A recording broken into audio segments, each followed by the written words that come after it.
alive. I'm reading out of A Winged Pharaoh. It was published, her first book by Joan Grant, published in 1937. She was a writer of her own far memories. It's Wednesday, and it's the 17th of May. I've read chapter 6, in which Pharaoh Atet, her father, died in battle with the Sumas. We are now at chapter 8, actually, the funeral of Pharaoh.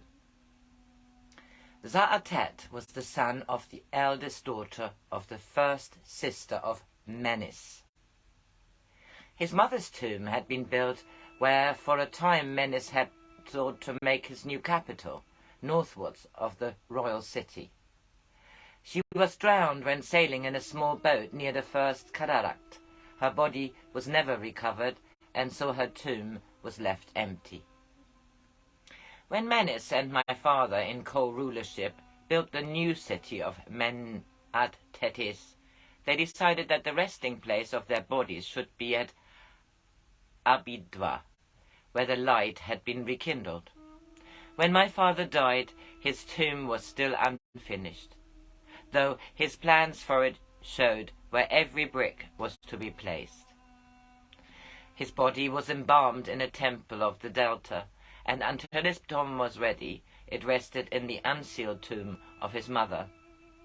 His sarcophagus was of cedar wood, carved and painted in his semblance, wearing the Sphinx headdress and holding the crook and the flail.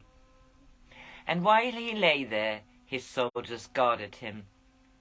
Always a chariot stood beside the door as though it waited for his swift command, and every day his sword and spear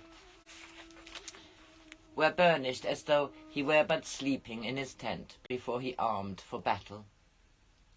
Upon the first day of the second month of the inundation, he started on his last journey to Abidwa. The great funerary barge was in the likeness of the boat of the gods. It was towed by ropes that went beneath the surface of the water to another barge, which led the procession, so that it seemed to move alone. On it he lay in his sarcophagus under a green and scarlet canopy, and none but he was on the boat, save Neah, who stood at the steering oar.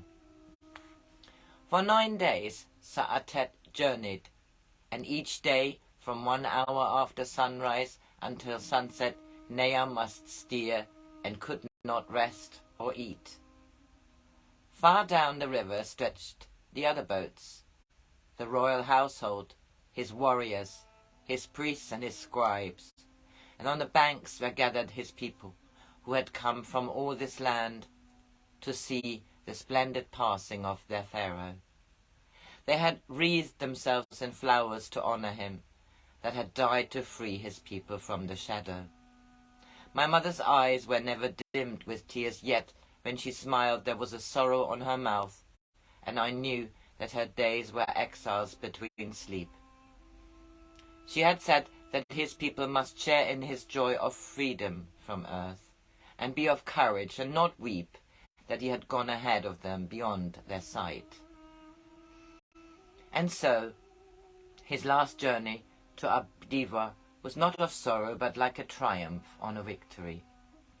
At Abidwa, his bier was drawn by 12 white oxen, yoked in pairs. They were garlanded with scarlet poppies, the flower of warriors, and with golden corn for garnered wisdom. And thus he led a mighty river of his people along the avenue of sycamores, lined with the soldiers of his southern lands, who sang their warrior songs as when they sang them before he led them in the battle line. This great Pharaoh's tomb was not a sepulchre of sculptured stone, but it was like the room in which he had set his seal, and the white walls were in the likeness of the shelves where he had kept his wide papyrus rolls. Behind Sa'atet's final resting place were the tombs of those that had worked with him and been his friends. Yet this seemed no city of the dead, for it was lapped with lawns like smooth green water islanded with flowers.